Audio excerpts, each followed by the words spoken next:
The girl pointed to a faded gray Honda Civic with a cracked windshield parked under a broken light pole. She directed me to the park a few spaces away so we wouldn't be obvious, then showed me exactly where her mom hid the spare key. It was magnetic and stuck up inside the rear wheel, well covered in road grime and rust. The girl knew right where to reach and pulled it out like she'd done it before. Inside the car smelled stale and there were empty granola bar wrappers and juice boxes scattered on the back seat. The girl went straight to the glove compartment and pulled out a manila folder that was wedged behind the owner's manual. Inside was her mom's old police badge from when she worked for the county sheriff's department 5 years ago. There were also some photocopied case files about missing persons and fraud investigations, plus a gas station receipt with a partial license plate number scratched on it in pen. The girl explained that her mom had been investigating something on her own time before this happened. She'd overheard phone calls about people pretending to be cops and taking people who owed money or had warrants. The receipt was from the day before they got grabbed, and her mom must have seen something suspicious. I took pictures of everything with my phone, then put the folder back where we found it.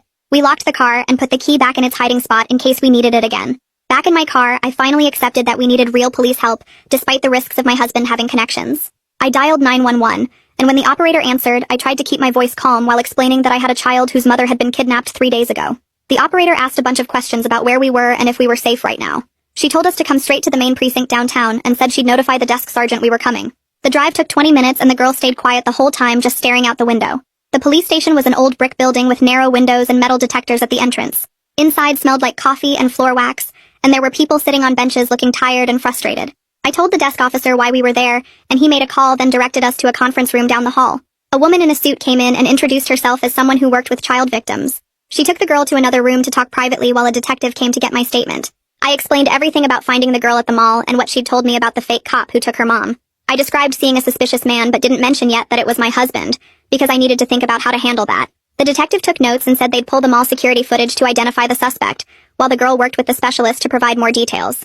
About 20 minutes later, a tall black man in a gray suit walked in carrying a thick folder and introduced himself as Detective Jamal Griffith. He had this calm way of moving that made me think he'd seen a lot of bad stuff but still cared about helping people. He sat down across from me and opened the folder, which had forms and photos inside. He asked me to go through everything again from the beginning, and took notes on a yellow legal pad while I talked. When I got to the part about seeing the man at the mall, his pen stopped moving and he looked up at me. He asked specific questions about the man's height and build and the exact location where I saw him. I described the blue jacket and the limp, and how the girl recognized him instantly. He pulled out a tablet and showed me security camera stills from different angles around the mall. The images were grainy, but you could make out people's faces if you looked close enough.